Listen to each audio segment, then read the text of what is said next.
Okay, bismillahirrahmanirrahim. Assalamualaikum warahmatullahi taala wabarakatuh. Alhamdulillah, temu kita lagi dalam sesi seterusnya bicara santai. Saya Dr. Norman bin Muhammad Nurawi.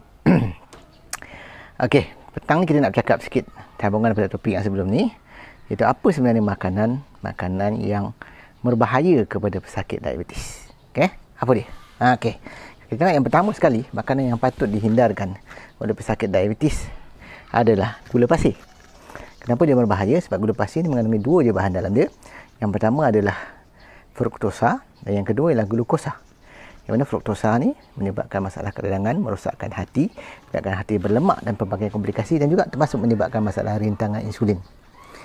Dan yang kedua, glukosa dalam dia boleh merangsangkan insulin yang tinggi dan menyebabkan masalah rintangan insulin semakin teruk. So, gula pasir adalah contoh makanan yang sepatutnya 100% dihindarkan oleh pesakit diabetes. Itu yang pertama. So, kalau dia ada diabetes, tak boleh tidak kena berhenti gula pasir. Yang kedua, makanan yang perlu dihindarkan adalah roti putih. Ini lagi satu masalah. Sebab ni ramai orang suka makan roti dan tak sedar roti putih tu adalah jauh lebih berbahaya daripada nasi putih. Sebab dari segi konteks glycemic index, roti putih adalah sangat tinggi. Dia menyebabkan masalah insulin resistance semakin teruk jika kita makan selalu. Dan lebih memarahkan keadaan lagi adalah bila roti putih itu pula diletakkan dengan jam yang mengandungi gula dan sebagainya dan dimakan setiap hari, menyebabkan paras glukosa melonjak tinggi. Dan ini akan menyebabkan masalah rintangan insulin semakin teruk. So, kena berhenti makan roti putih. Roti putih is a no untuk pesakit diabetes. Okay? Makanan yang ketiga yang perlu dihindarkan oleh pesakit diabetes adalah biskut. Ini lagi satu masalah ni.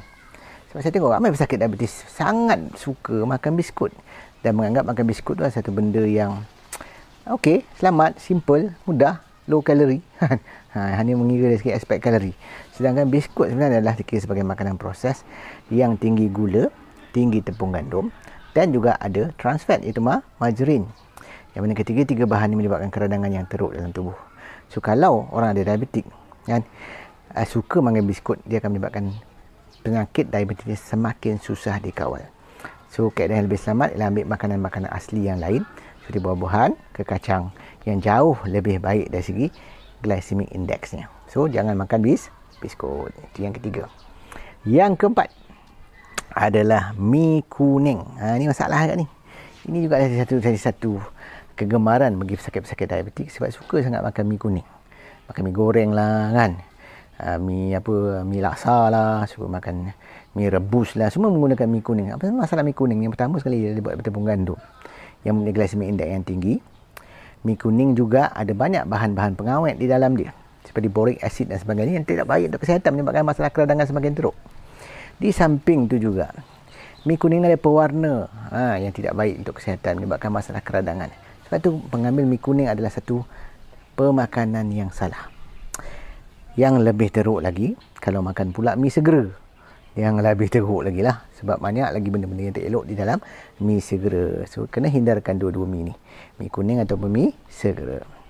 Itu yang keempat. Yang kelima, makanan yang tidak sepatutnya diambil oleh pesakit diabetes adalah roti canai.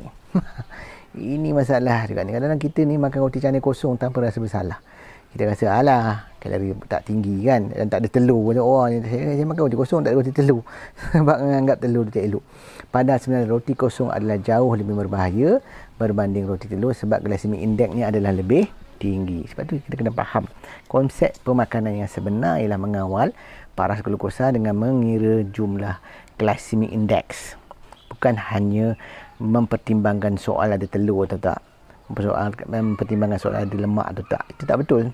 Konsep yang betul ialah jangan makan makanan glycemic index tinggi. Contohnya adalah roti canai. Okey. Yang keenam yang tidak elok untuk pesakit diabetes adalah makanan proses. Pizza. Sebab base pizza tu juga menggunakan tepung gandum dan juga mengandungi margarin dan juga mengandungi tepung berglycemic index tinggi. Itu yang jadi masalah. Pizza juga adalah contoh makanan yang tidak sihat dan patutnya kita elakkan. Okey.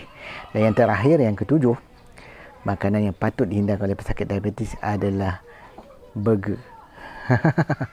Ini juga masalah. Burger ni ada dua masalah. Yang pertama, roti dia lah. Roti ni adalah biasanya gunakan roti putih yang memiliki glycemic index tinggi. Yang kedua ni ialah burger tu sendiri dikira sebagai protein proses, daging proses. Berdasarkan kajian, daging proses ni adalah penyebab kepada masalah kanser. So, elakkan pengambilan burger.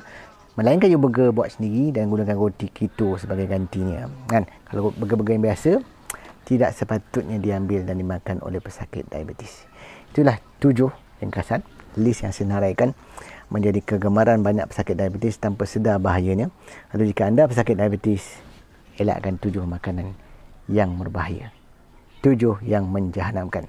Saya Dr. Norman Narawi, kita berjumpa dalam sesi yang akan datang. Ingat, kesihatan adalah dengan ilmu yang betul dan amalan yang berterusan. Wabillahi taufiq wal hidayah. Wassalamualaikum warahmatullahi wabarakatuh. Terima kasih.